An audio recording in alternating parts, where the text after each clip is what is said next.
Yeah, kid! Welcome everybody back to another episode of the Handsome Homebuyer Podcast. I am Charles, aka the Handsome Homebuyer, twin brother of Captain Permit. 513-8838. That's 516. If you need permits, if you're an investor, if you're a realtor, if you're an attorney, if you've ever driven by a house, looked at a house, thought about buying a house or own a house, you need us. We are the glue that binds. We are the savior of the permit world. We work in every township on Long Island, from the Queens border all the way out east. Give us a buzz. Realtors, if you have a listing, you don't want to have a problem with COs at the end. You work so hard, you're about to get paid. You're in the 11th hour. You've worked with this seller listing the house. They were unrealistic. You were $300,000 over where you thought you should have listed it. You finally got it sold. You did a great job. And all of a sudden you find out there's no permit for the deck.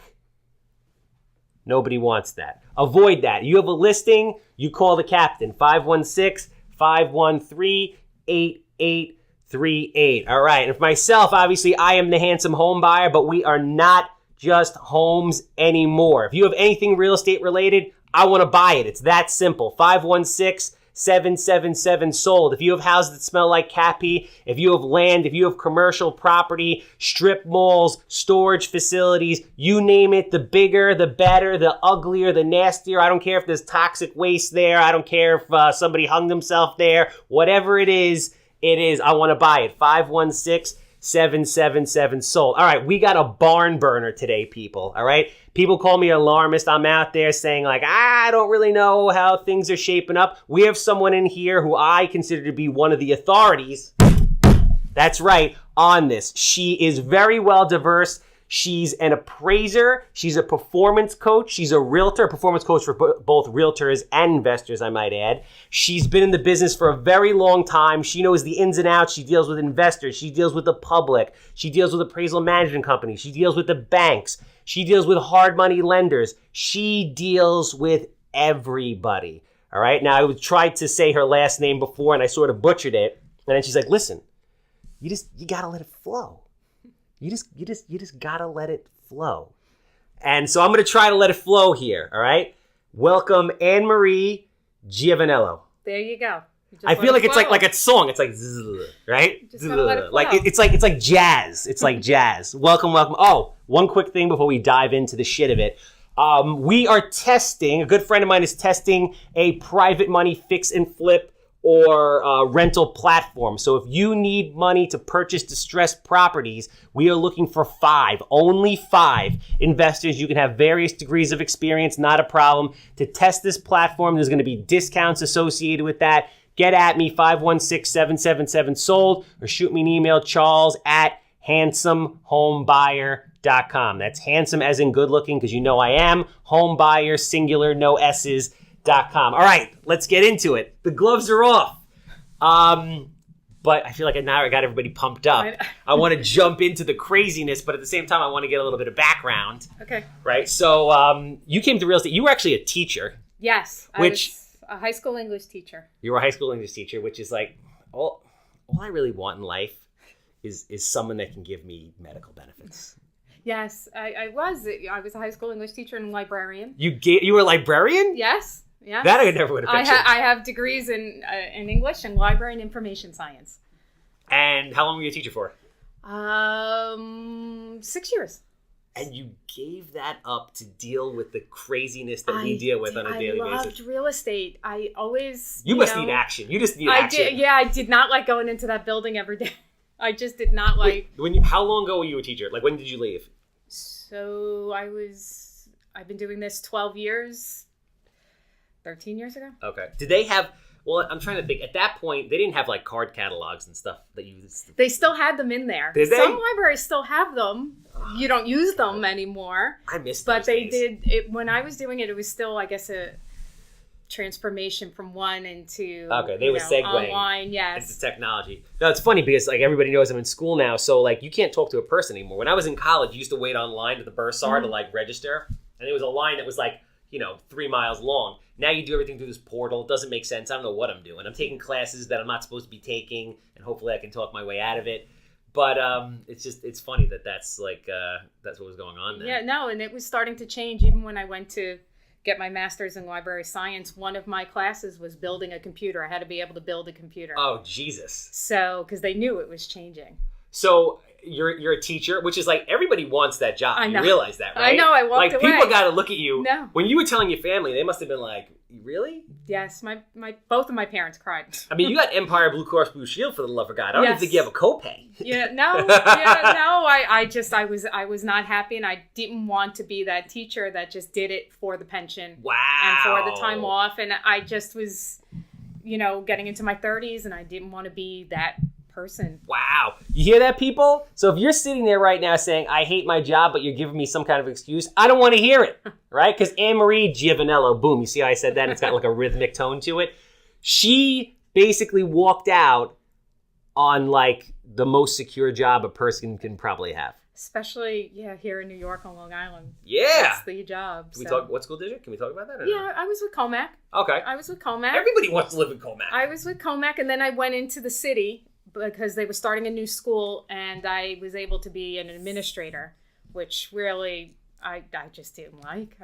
But beyond the commute, that was really the straw that broke the camel's back. I just didn't want to do it anymore. I knew I was not meant to be. So at that point, so you loved real estate, but did you know, I mean, again, when I went into the city that final year, I knew that I was coming to the end. I just didn't like it. So I had started taking classes to be an appraiser.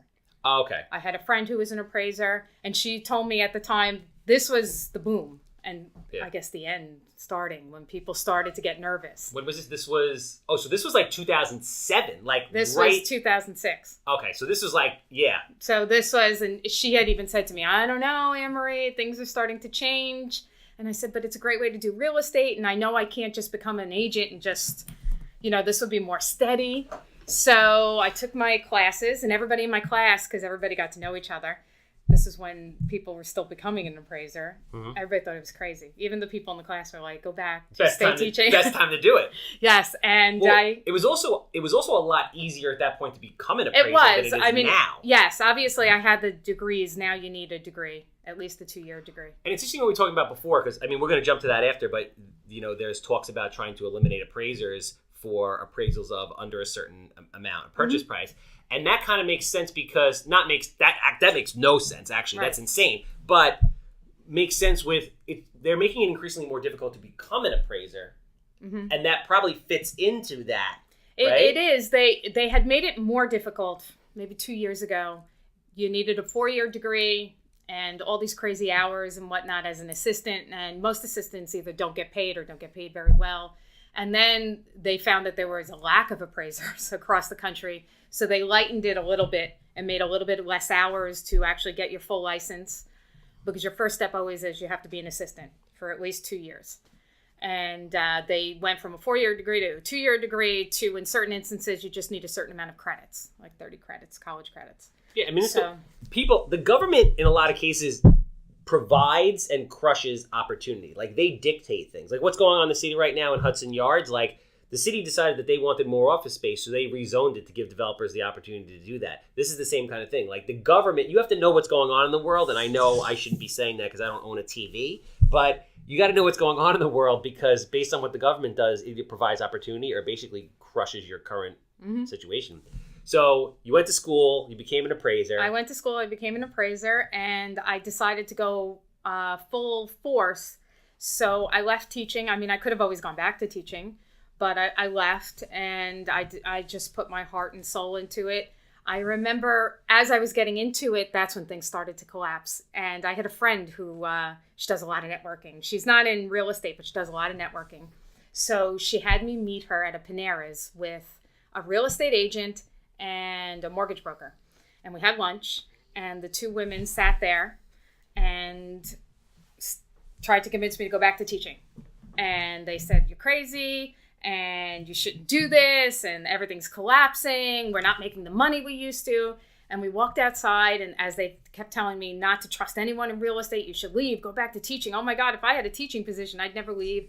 And one got in her Mercedes, and one got in her BMW. And I turned to my friend and I said, listen, nobody tells me I can't do anything. And I'll never forget, that was the summer. And I decided I'm not going back into that classroom. Wow. And I just went, I sent out at the time, because I was old school, I sent out, I think, 400 or 500 resumes to become an assistant, because all the appraisers were getting rid of assistants because things started to slow down. And finally, I had this one guy who was willing to take me on and help me. And he was my savior. He taught me everything. He taught me everything. You still know it? I still know him. He's actually not an appraiser. He's a mortgage broker. So, but he still has his license? No, he let his license go. And in fact, I'm on his appraiser panel. Wow. So that's very cool. Yeah. It's interesting how things come full circle. Yeah, they come. So I mean, let's talk about appraisal. I mean, just there's so much, we could spend an entire podcast talking about appraisers, appraisers. I mean, just the industry. So, I mean, I want to start here.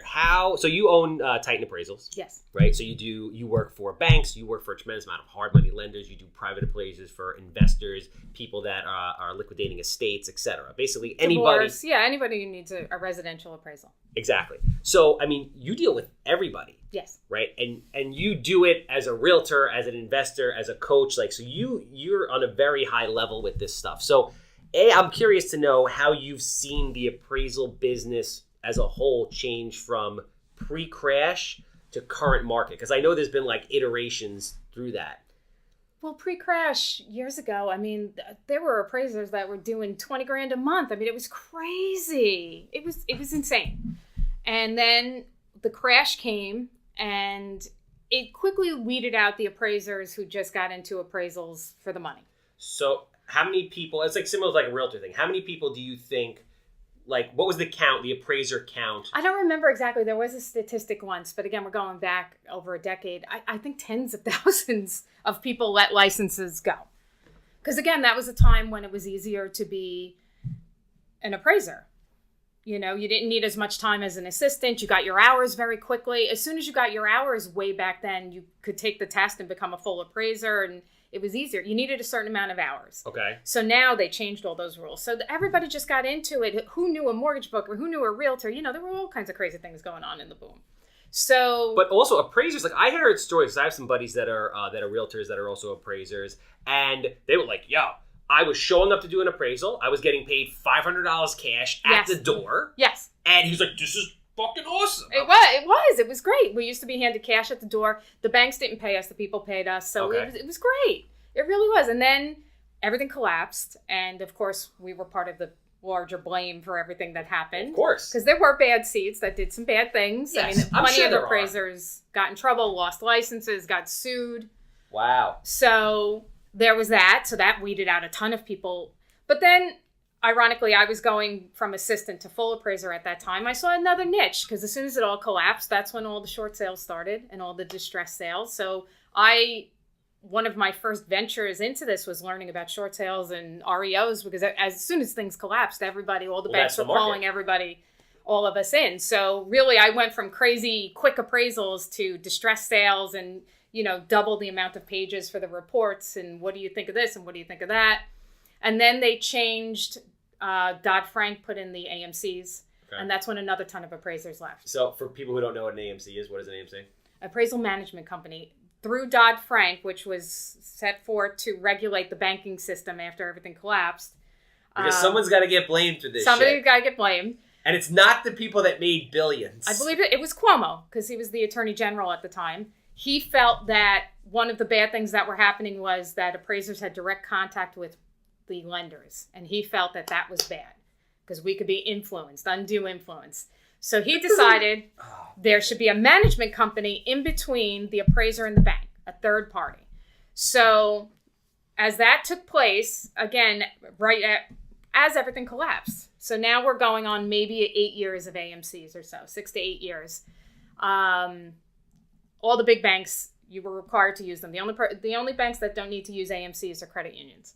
Really? Yes. They go direct. They go direct. Okay. So because they're more honest than everybody else. They're regulated differently. Oh, okay.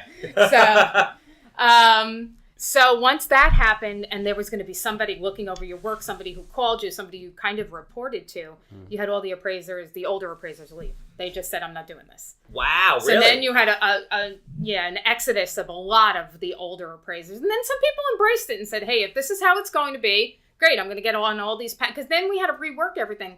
Whereas I used to be on lists for mortgage brokers. Now I had to get on all these lists for these AMCs. Yeah. And, some of them are good, some of them are not so good. And that's how it's been since. So for anything bank related, there's usually a intermediary between me and the bank. So I don't really get to talk to anybody in the bank. Which I mean, absolutely gunks up the process, right? Which definitely slows down the process. So I know that you were talking about before about how the government is saying that appraisals are slowing down the process and they want to get rid of them at certain price points, but they implemented a middle person to slow it down on their own. Right. When Donald Trump became president, he kind of loosened Dodd-Frank, which meant, you could do away with some of the AMCs, but now this became the new norm, so a lot of banks are sticking with them. Because they're just used to it. Yes, they're just used to it. The problem with the AMCs is, ironically, they're not regulated, which is a problem.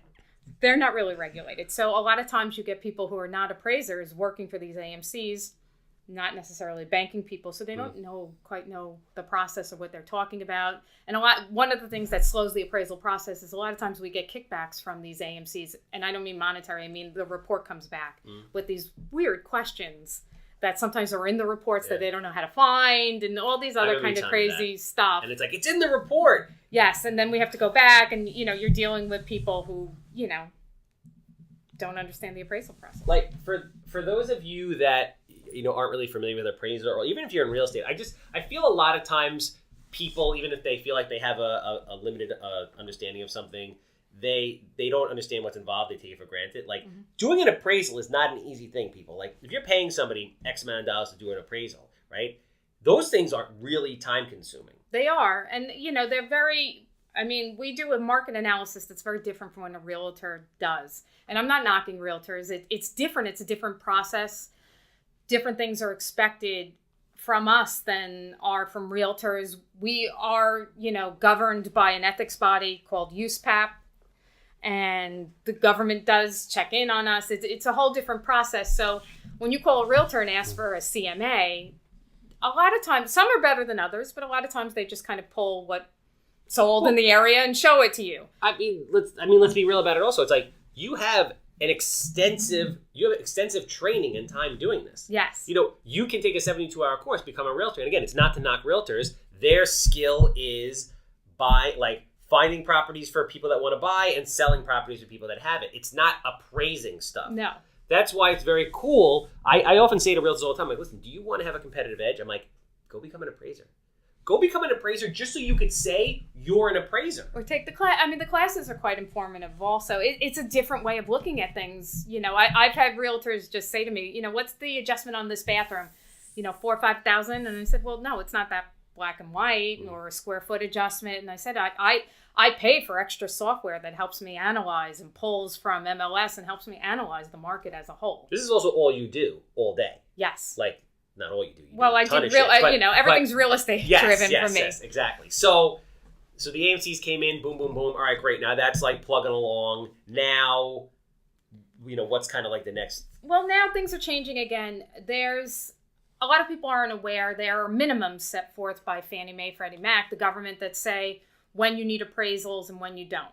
So right now, any house that's $250,000 or less doesn't necessarily need an appraisal. It doesn't mean that the banks won't order it. Oh, so that's the law now? It's not. It's already on the books through the banking administration. And that's a recent thing? No, that's been on the books for a long time. Okay. So I think that even predates me getting involved. That's been on the books for a long time. Okay. You don't necessarily need it. It doesn't mean the banks usually order appraisals, especially in crazy markets like ours, Long Island, because we're driven. We're very neighborhood driven, school district driven. We have a lot of crazy stuff. It's like another planet. Yes, we're very different over here than some of your track areas like you would see in Vegas, Florida. So they want to raise that minimum to $400,000. That's a new thing. So anything $400,000 or under, it doesn't necessarily need an appraisal. Okay, and that was recently voted on. It was backed. What? It's starting to get backing by the big industries like the American Banking Association, whatnot. They feel like they want to make the process of buying a house a little more, or even refinancing. They want to speed it along. Easier. All right. So, all right. Is this one of those things that's on the books like, oh, you really need an egress window in the town of Hempstead in every basement, but they don't care about that if the basement's finished? Is this going to be on there and sit? Or is this something they're literally looking to push and like... It's the impression we get, because, I'm with friends with appraisers and in groups with appraisers across the country. It's something they're looking to push. It's enough to make us uncomfortable. So everybody just, let's stop and think about that for a minute. Imagine you live in a world where there is no check and balance for a first-time home buyer house. And this is New York, right? So everyone's like, oh, this is New York, blah, blah, blah. Like, yeah, the median sale price right now in Nassau County is like $525 and Suffolk is $400, whatever. This is not the world. If you go to like Lubbock, Texas, you could buy a house for like $40,000. Like I don't even know what the hell I'm talking about, but you get the point here. Imagine you live in a world where the overwhelming majority of homes that are sold to the working class, lower middle class people who end up eating shit for everything that goes wrong in this country, there's no appraisal. Like whatever the market says is what the market says. Like what do you think is going to happen?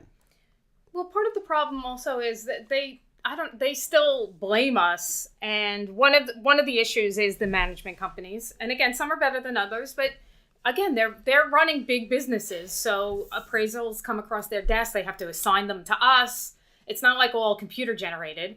So, sometimes things get lost in the shuffle, so it takes them a while to assign it to us. Then we have to make the appointment, go write up the appraisal, send it back, then they review it themselves, again, by sometimes people who are not appraisers, and we go back and forth. So that takes time. And also, I don't know why they're looking to do this, because we are the only opinion of value that has no financial concern other than you paid us to do a job and we do it. The realtors are going to make commissions. The mortgage brokers make whatever commission they make on their mortgages or whatever their salary is. There's big money on that stuff. There is. And of course, there's the emotional for the people who are buying the houses. Who really have no idea what's going on. No. And they just don't. So we come in and give an honest opinion based on this is what we do. Yes. So, and that's, I think, part of it also. There's been a lot of back and forth since the market picked up in the last year where appraisers have not been hitting values and whatnot, and people upset about that. So, they're just looking. I actually had that happen to me recently. That's happened to me twice in the last 5 years. That's really happened twice in the last year. I had one house in West Babylon where I was like, I can't even believe I got this number, and it didn't appraise. And I'm like, well, I can't, that makes sense to me. And then I had a house in CI. It was a 3-bedroom, 2-bathroom ranch with a full finished basement. I had it listed for $349, and I got full asking price, and then it came in at $335. And at first I was like, what the hell? But then I went and looked. I was like, yeah, really, it's not. It's not worth $350. I'm like, that sucks, but it's not. So market value and appraised value are very different things. They are. They're very different. I've had realtors come back to me and say if I've come in undervalued, which it actually doesn't happen that often, but it happens. And of course, then you deal with an angry realtor and they come back and say to me, isn't the definition of market value what my buyer is willing to pay?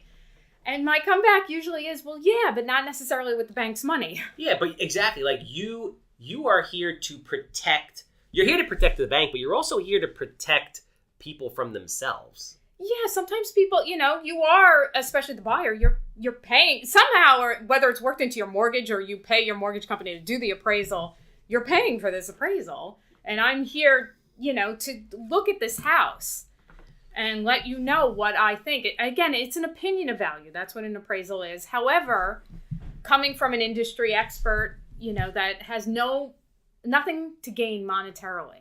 You pay me a fee and that's it. I'm just looking at it and telling you an opinion of what I think.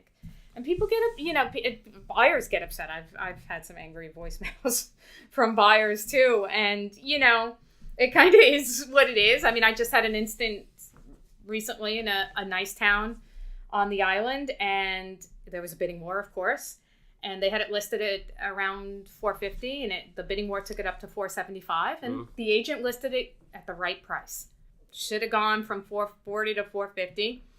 It was on top of the train tracks. It backed a shipping company, so there were trucks, and it was across the street from an apartment complex.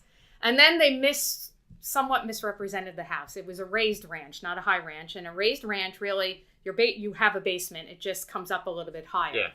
So the main floor was really 2 bedrooms. And then they had everything else in the basement. Yeah. They marketed it as a high ranch that was 2,000 square feet. It wasn't. It was a ranch with a full finished basement, and you had a nice sized basement.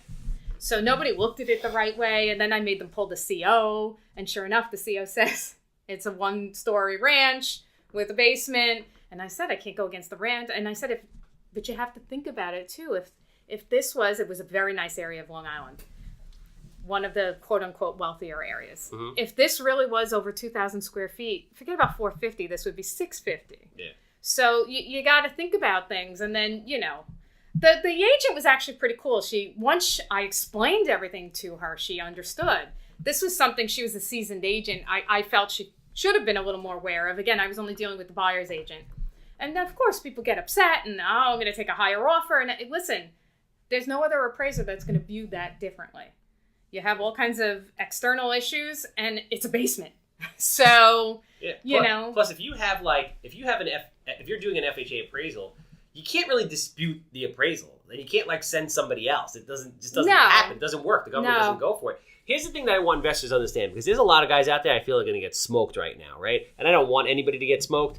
I mean, when it comes to location, you have to make adjustments for this, people, right? School district is a very big thing. Houses that are on corners, houses that are on busy roads, houses that back commercial. You got to get logic for a second. Forget about getting all caught up in the emotion of this is sexy, I'm going to flip a house. And now everyone's loaning 90% of the purchase price and 100% of the reno, so it's going to cost me $5 to do this anyway. But remember, you have a personal guarantee on this stuff. If it goes bad, you are responsible for it in most cases. So think about yourself. Think about it logically. If there's 50 houses available in an area, right? There's 50 nice capes, right? All of them, let's say just 2. There's 2 houses for sale. They're both listed at $450,000. One of them is on a corner of a busy road that backs commercial, and another one's on a nice tree-lined block. Which one's going to sell faster, right? They're both going to sell. Someone's going to buy the one that backs the commercial on the busy road, but it's going to have to be at a discount. How big of a discount is that? Typical discounts on things range anywhere, in my opinion, from 5 to 20%, depending on the combination and the severity, right? If you're on a busy road and you're on a corner, that's obviously worse than being on a busy road and having a nice traditional backyard. If you're on a corner, but you're not on a busy road, that's obviously not as bad, but that's worse than just having a traditional backyard. Sizes of yards, all these things matter. Nobody really wants to be backed up to I sold a house we called the chicken house once. It was next to, on the bottom of a hill from a chicken farm. And it stunk like death. And lucky for me, I bought it in the winter, so I didn't realize, and I sold it in the winter, so apparently chicken shit doesn't stink in the winter. But God, that would have been a different story had I bought it in the summer or looked at it in the summer. That was a lot. Yeah, no, they don't. That's why I even tell investors sometimes, I know if they're going to take a loan with a hard money lender, sometimes they do have an appraisal done. But some of these hard money lenders now are using BPOs. Which because it's cheaper, and they're probably more lax on the numbers. Yes, they're much more lax. Well, again, agents don't know how to make adjustments, so they're throwing arbitrary adjustments in. They don't really realize. Explain adjustments so people understand. So, a square foot adjustment between a 1,500 square foot house and an 1,800 square foot house. That 300 square feet difference, I have to make a per square foot adjustment. $40, $50, $100 doesn't matter. We make adjustments for different bathroom counts, varying bathroom counts, and such. Basements, full basements, partial basements, finished. So there's all kinds of adjustments for that, which are market driven. But again, we're studying the market. So some of these companies, I think I could say this, like LendingTree in California. Well, we just said it. LendingTree in California. It's not that they're bad. They use BPOs. And again, I know some investors who've had some issues with the BPOs, and it's because they've ended up having to order appraisals themselves and then sending it to Lending Home. It's cheaper and quicker, but it's not necessarily right. I always tell investors, no matter who you're going with, you should have an appraisal done. You're talking tens of thousands of dollars. Spend the $350. and talk to an appraiser. It's actually nuts. It's like people buy houses like and don't have home inspections done. It's like, yo, you're gonna buy a house for $400,000. You don't want to spend $500. I mean, investors, right? Before you sign on the dotted line, you might want to build a relationship with somebody like Annemarie who can come in and give you evaluations. Like, oh, I want to spend $350,000, whatever. Hey, you're about to buy a house for $250,000 and put another $100,000 into it. You might want to spend X amount of hundreds of dollars to know and get like a good target, not a range. You can't call up most realtors and ask them what something's worth. They don't know. It's also not their money and it's not their responsibility, right? And unless you're going to use them as the agent, I mean, they don't care. I mean, their goal is to be the agent. But listen, all agents aren't created equal. There's some very good agents, but that's a very small majority. And being a good agent and being able to pump out product is not the same thing as being a market expert. No. And again, there are some fantastic agents. There have been times where I've met agents at the house and I've said to them, listen, even me, I'm not 100% sure, like, where are you coming up with this number? And they have met me and came with comps and said, well, look at this and look at that. And have you ever considered this? And they've even educated me on some things. But the vast majority of them are nervous when we walk in. You know, because they never know. You can be intimidating. I can be intimidating, yes. But they just never know what we're going to say. And I always joke, sometimes I think some of the better agents are the ones that meet me and do not have comps with them. Because they're confident, they know, and they feel like it's my job to comp it out. Interesting. And I've met a few people with these packs. They print out everything, the photographs and everything, like the full thing. Yeah, like they just kill the whole tree for no reason. And then I could tell right away. I love sometimes when they hand me the map that you could print out on MLS that shows the comps, and then I look and I could already tell half of their comps are miles away. Yeah. So, you know, we can tell right away also. So explain that to people so they know. Like, even though, and I don't know if I entirely agree with this philosophy. Like, for example, Levittown is huge, right? Yes. So, like, you can't take a mile of Levittown because Levittown is basically the same everywhere for the most part. No, yes, you can go beyond them. You know, there are instances where we can go search within a year. I mean, we only go over a year if it's a rare. Oh, yeah, I thought it was 6 months. No, they prefer 6 months. You need at least one comp. Sometimes 2 that's within 6 months. Wow. But you can go up to a year. I didn't know that. Yes. And you can search, I mean, within a mile for suburban areas, half a mile urban areas. And even that, they've changed a little bit. They've gotten a little, our governing bodies with the appraisal industry have gotten a little lax that you can go beyond a year, beyond a mile if you need. And I have. And I mean, there are certain instances you go into certain areas in the North Shore and everybody's on an acre. So I'm going to hit that mile pretty quickly. But when I'm in a regular town, let's even say I had one in Quorum. It was a flip. And it was a ranch and they did a beautiful job. And the price was very, very high. She's handing me comps from 3 miles away. And there was a flip around the corner, which looked really nice. And that's when I know right away that there's a problem. That they're reaching. You're reaching. So that's the thing. I mean, you got to understand what's in that, in that mile radius, because that's what the bank is going to look at. And like, while you being somebody who really like cares about the market and people, and knows the market, you'll look outside of it. But like your average appraiser, they just they're not making enough money for the time they spend, and they're gonna just blow through it. Yeah, no, and I've had instances, especially even with investors. I mean, I look on MLS and stuff, and everything's a gut. I love when I see the MLS description. It was a gut, and then I walk in, and I could tell right away from the wall. I could be in your house for 5 minutes and tell whether or not you got it. I didn't even need 5 minutes. I can tell if you got that house. When I see a true gut, then I might need to go outside that 1 mile radius to find something in that, because we rate our conditions from a C1 through a C5. A C1's a brand new build. Okay. There's no getting around it, even if you gut it to the studs. Okay. That's a C1. C2, investors get a lot. That's when you gut it to the studs. I mean, roof, utilities, is everything. A dormer a C1? Is a what? A dormer. Like, so if you take a cape, blow it up, still not a C1. No, because everything else in the house is a higher condition, right? True. It's an older boiler, older electric. Well, no, you change all that. Let's say because of the dormer or the whole house? Let's say you gut the entire house. I'm just curious to know how this flows out. So you gut the entire house to the studs, right? Then you throw a dormer on it. It's all new plumbing, electric.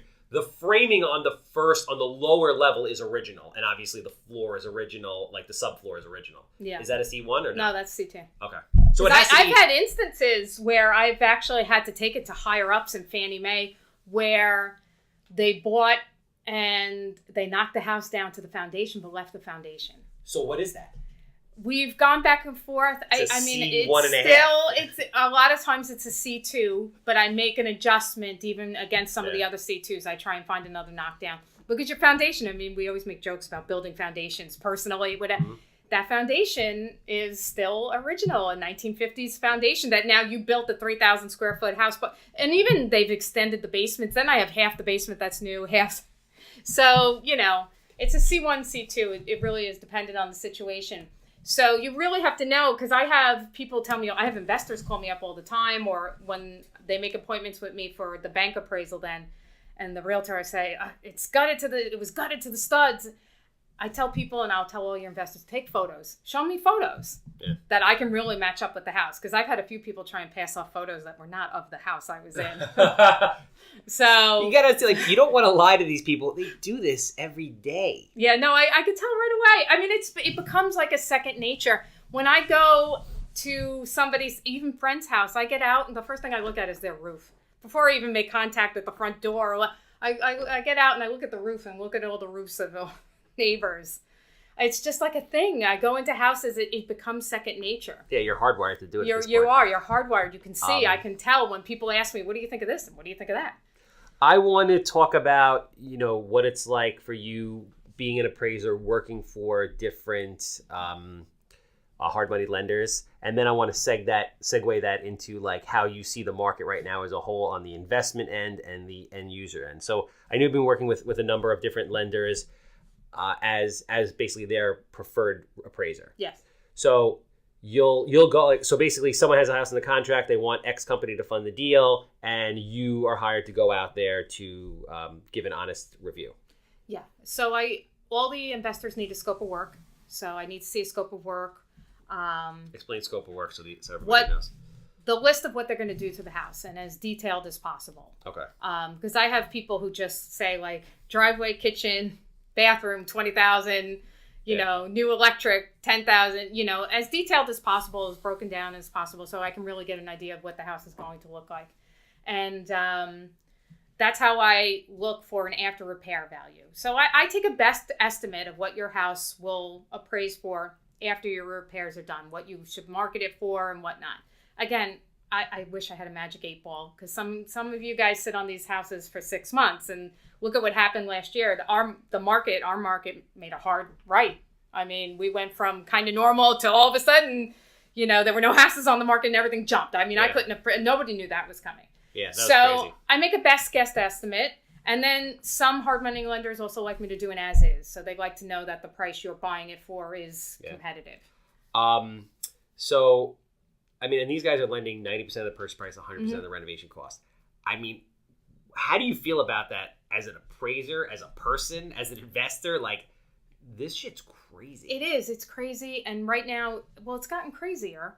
And too much money floating around without a place to go. And you don't, not everybody is like Charles over here, Mr. Handsome, that knows what he's doing. Good looking, charming.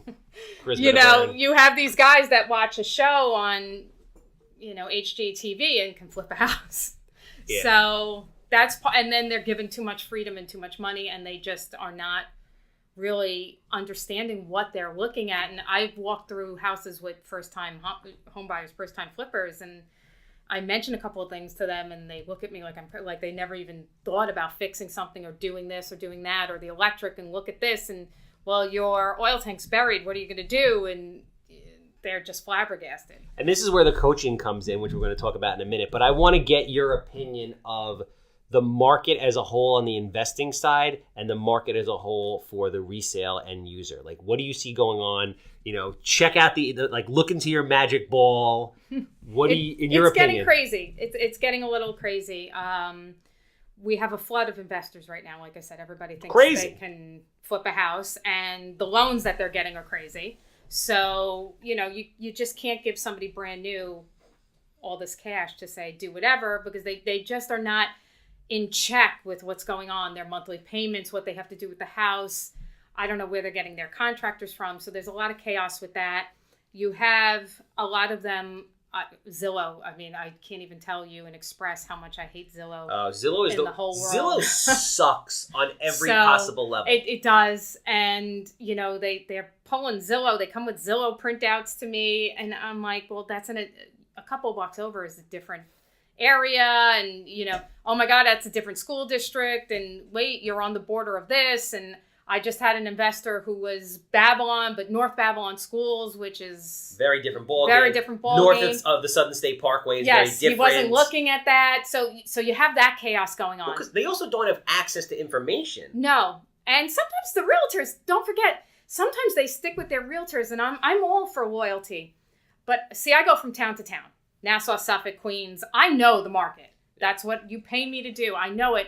You have a realtor you're with in Queens and are going to bring him or her out to Nassau County because you're loyal, which is great. But if they're not familiar with the market and what's going on and the little cutoffs we have of neighborhoods and whatnot, her value or his value might not quite be what you think it is. Well, yeah, that makes sense. I mean, and this is what I tell investors all the time. Like, listen, I don't think you should necessarily become a realtor, but you need access to the information that the realtor has. Because it's not the real, you need to know what's going on with the market. You need to be able to check absorption rates. You need to see what's under contract, what's closed, how the market's moving. You can't buy a house based on the fact. No, you can't. I have investors who, that I've worked with a long time that call me up and ask me for the information. And what do you think of this? And what do you think of that? I mean, once I have a relationship with, some of the investors, I will speak to you and let you know what I think. Not even for a fee. Just, be careful this area. What do you think of here? I let them know. And that's all with building relationships. And again, my opinion is very different than a realtor opinion. And it is what it is because, we give each other business, we know each other, we can talk, and that's great. But that's segueing into the market as a whole because the market right now is flooded with flips. And it's crazy. You look through the drip of stuff that's listed, and it's like flip, regular house, flip, flip. It is. It's crazy. It's crazy. And you also have, what I'm seeing is a lot of guys picking up houses at auction or maybe even the short sales going through finally that they've been holding for 2 years. And now they're not flipping them. They're throwing them back on the market, but for under market value because they just want to get rid of it. Yeah. And then that throws us all off. and that's the thing. I mean, listen, there's just when there's a flood of money into a certain sector in the market, it inevitably drives up prices to the point where it has to explode. It is. It's crazy right now. I'm seeing houses that would have normally gone to investors on MLS and being sold. I mean, let's put it in perspective for a minute here. I don't think any house in the last 6 months in Levittown has sold for under $300,000. That means the biggest bag of dog shit that is not mortgageable, holes, rats, human shit. I mean, I got a call on a house that was literally, I mean, you had to knock the house down because it was a crazy scenario.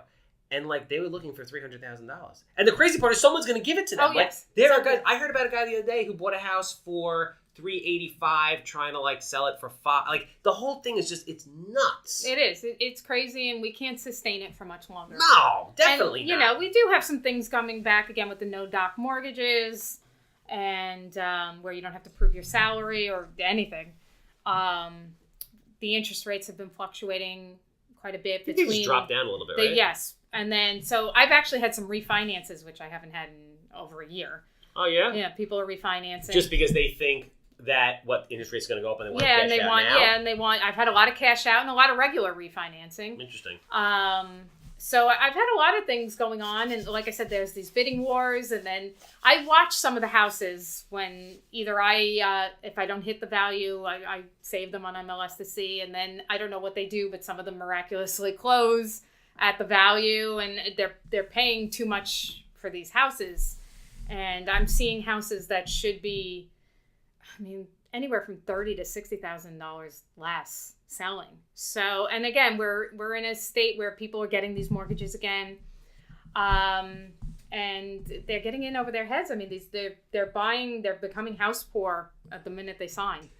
That's the thing, and you know what? And it's, I believe in ultimate responsibility, but at the same time, I don't think they're being educated by the mortgage brokers. I think, I don't know what the DTIs are now, if it's 41, 47%, whatever it is, but it's pre-tax money. You got to figure, there's no money left after you pay your taxes and your mortgage. Mm-mm. And then everybody forgets about all the other shit that goes into maintaining a house. Yes. And I have a few mortgage guys that I know, not even doing that I know from being an agent, not even necessarily appraisals. They're really good guys, and they tell people the truth, and they've lost business over it because they people just want the most they can afford, like whatever they'll give them a mortgage for. And I got one guy, he's really honest, he's awesome, and he tells them, let's say $350, and they're upset. And then it's kind of like, well, why do you want to then go spend $400,000 because you think your life is going to get better at some point? Yeah, and then they get pissed at him. That guy does less loans probably because then somebody else will tell them what they want to hear. Yes. It's the same thing like, like certain agents. Certain agents realtors are very honest, and they're like, yo, the house is worth $350. And some other realtors are like, I think I can get you $450. Well, that guy's got to be better. No, that guy's not better. No. The market just decides what something is worth. I mean, if you're a realtor, obviously not all realtors are created equal. You have to paint it in its best light. You have to return phone calls because a lot of people are just lazy and they suck. Certain realtors are better negotiators than others, like my friend across the table here. But again, the market decides. Yes, it does. And there's still, like I said, even from some investors, some crazy stuff on the market. I'm seeing high ranches divided up into 3 apartments, which you're not allowed to do. And then, the bank, I get the order and it's through an AMC. So I'm not even having contact with the bank, and they make it very clear it's for investment purposes only. And it doesn't matter. You can't have a high ranch divided up into 3 apartments with 4 bathrooms in it in the town I live. Right? Yes. I mean, as you say that, I'm like, Brentwood. See high. Like I just because I see them on MLS. 8-bedroom, 4-bathroom, high ranch. It's like, what is going on here? No. What do we think is going on here? And then my favorite is they still have the garage doors up, and I'm like, well, no. Yeah, well, no. I want to talk about, to kind of wrap it up, before we wrap it up, I want to talk about your coaching program. So I know that you are working with a variety of different people, which is interesting because this is kind of like a unique niche. I don't see people doing this.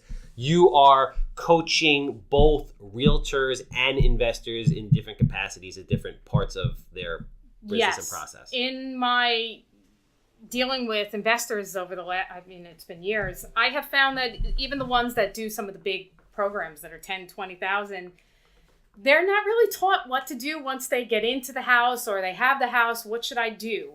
And they don't really have anybody to fall back on, or these big programs that are 20, 30,000 then want you to pay extra money for coaching. And I've been working with investors on small programs, just kind of working on getting more houses, looking at the market, better ways to look at the market, what you should do when you get in the house, that type of stuff. Nice. So it's been more of a one-on-one coaching and getting them prepared for what they're actually going to deal with. Yeah, and this is the kind of stuff you need, people. Like when I first got into real estate, I trained with Carl Chavone, right? And I paid for that. And a very close family friend with everybody else that I knew told me I was out of my mind to even do this, right? But when I said, I'm going to pay this gentleman and he's going to coach me. And he laughed and he's like, this guy's going to suck. Like, he can't possibly be any good at what you're, wanting to learn because he would be doing it himself. And that's ridiculous. Like, everybody is different. Yeah, there's bad programs. There's people that aren't honest. I guarantee you none of them come on the Handsome Show, right? But there are some people that just like to teach, and it's part of their model. I mean, listen, Annemarie was a teacher. She was a librarian, for the love of God, right? I mean, how much more honest can you get? It was worth it to pay somebody like her for her experience. You're going to learn things that are going to make you a lot of money. Yeah. Or save you from losing a lot of money. Yes. And even agents, I've gotten involved with coaching newer agents and even some more experienced agents on negotiating skills. Because, again, I've been there, done that, where I've devoted my life to getting listings and spending every weekend doing open houses and, doing $2+ million a year in sales and whatnot. And now my life is changing a little bit. I like helping new agents figure out their business model and what they can do to be successful. Nice. Because that's something also that's really, you get your real estate license. And I mean, even though you put your license with a broker, they may have trainings here and there, but you're on your own. There's minimal support. I mean, and I had Dean Miller on a month ago, and he's trying to change that. I mean, that's a huge void in the market right now, in my opinion. Brokers that actually provide value is a huge void in the market. It is, and they can only do so much. All these brokerages are different, and everything's geared towards you making more money, but that you need help sometimes, somebody talking you actually through this process. Well, it's a process. Well, that's the thing. And it's worth it to give up X percent if you're going to get the value. Right. Right? Because there's a lot of brokers out there that are taking 60, 50, 40%, and you're not getting shit. Right? If that's the point, you might as well just go to a place and get as much money as possible. But if you're going to give value to people, then it makes sense. Yeah. It makes sense. So how do people get in touch with you if they need appraisals done, if they want coaching, if I mean, you basically do it all. I do. You could call the office number, which is 631-877-5085. That's 631-877-5085. Or go to my website, www.longislandappraisers.org. Bang. Thank you for coming on. Love you. Always great seeing you. Captain Permit, 516-513-8838. Handsome commercial properties, cat pee houses. If it's anything real estate related, I want to buy it. It's that simple. 516-777-SOLD. And again, we are looking for 5 people to test a new lending platform for fix and flip. 516-777-SOLD. Reach out. Give me a buzz. I will make the connection for you. Later.